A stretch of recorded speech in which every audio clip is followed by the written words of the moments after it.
We bring you his interview with one survivor of this year's deadliest mass shooting and the scars that she and so many Americans like her face after experiencing gun violence firsthand. When Emily Giffen moved to Boulder, Colorado 8 years ago from Pennsylvania, it was a dream come true for a small-town girl. When I had first moved to Boulder, the biggest crime was bike theft. Not a place known for violence. Not at all. The first place in my life I've ever felt safe to walk home from a bar at 2 a.m. and never be concerned about what could happen. Breaking news out of Colorado. We are currently monitoring an active shooter at a Boulder supermarket. But that sense of security was shattered on a cold March afternoon earlier this year. The entire building is surrounded. When 10 people, including a police officer, were killed during a shooting at a King Soopers grocery store in Boulder. The deadliest mass murder incident in the U.S. so far this year. I woke up that day and it was a totally normal day at work. Everything was so normal that I was going to go home early. She was working as a clerk at King Soopers when she stepped out for a break. You decided to take a break, and you went outside. I was watching like a show I was really hooked on Netflix on my phone, and I heard just like pop, pop, pop. She turned to a teenager sitting next to her. I looked at her and was like, those weren't fireworks. And we see a man run across, and he's in our vision, and he just collapsed in the middle of the road. They watched in horror as a male victim was shot before their eyes. And then we see the attacker come up in the same line of vision, like he took the same path. So he passes the brick wall, and we see him, and he has his larger gun, and he shot that man like 5 more times in the back. And you saw it. Mm-hmm. The two huddled together in fear. We were both just holding each other, and she screams like, what do we do now? And I just like picked her up, picked myself up, and was like, run that way, like run. And then as we're running, we heard another pop. The shock of the moment, surreal. What did I just see? What just happened? Like, and what am I supposed to do?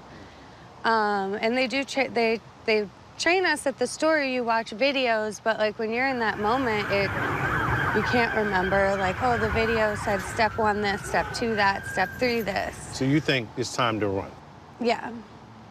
And I grab her, and we just take off running. My biggest fear was there could be a car accident. Emily's mom recounting the horrifying moment her daughter called her screaming. The deadly incident unfolding hundreds of miles away. Now with your hands up, unarmed. I really couldn't even understand much. I kept trying to get her to calm down, and she just kept saying that, you know, somebody got shot, They shot him right in front of her, and she didn't know where to go. And she's trying doors, and doors aren't opening. Emily begging her mother for help. She was screaming and kept saying, you know, Mom, help me, help me. I don't know what to do. I don't know where to go. I'm trying to calm her down, and then her phone died. And I just keep dialing her over and over and over. It was about an hour before she could get somewhere to, you know, to charge her phone to call me back. She was hiding in a stairwell. That must have been the longest hour of your life. It was terrible. I was just on the floor in shock. Emily finally made it to safety, but the events of that day are seared in her mind. The trauma playing out over and over again. For the first like month, it was just every time I closed my eyes, it was the only thing I could see. But it was a moment she never thought would happen to her. Gun violence touching her life. Do you think the American public understands how close, how near gun violence is to them? You may be walking around thinking that, oh, you're in a safe area, but that's what you thought. Yeah, I don't think people understand. So to have that happen there, if you want to talk about somewhere it could never happen, like, it can never happen in Boulder. And it did, and it changes everything. The 22-year-old suspect was charged with 10 counts of murder and dozens of attempted murder counts as a result of the shooting. Prosecutors are seeking a new evaluation after he was deemed not competent to stand trial. The Gun Violence Archive, a nonpartisan group tracking the daily toll of shootings in America, has documented at least 599 mass shooting incidents through the end of October, with 4 or more people injured or killed. That's 12% higher than the same period last year. The King Soopers shooting was one of 24 mass murders this year, which is defined as a shooting with more than 4 killed. When do people start caring? Because just because you didn't know me or you didn't know those people doesn't mean it's not a whole community going through grief and loss and fear and trauma.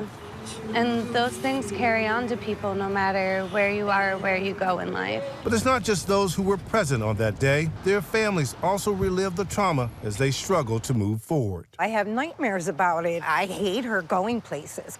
You know what I mean? She goes to work, she's around people. You worry even now? Oh, yeah. Months later, Emily now has a new life and a new job far from Boulder, working with her dad at his restaurant back home in Lancaster, Pennsylvania. I got a sunflower and the date. Her tattoos permanently memorializing that day into her skin. And it has all 10 of the victims' names. But Emily says the pain of that shooting still haunts her. There are days randomly I'll be driving to work and just start tearing up, and it is hard. Pierre Thomas, ABC News, Washington.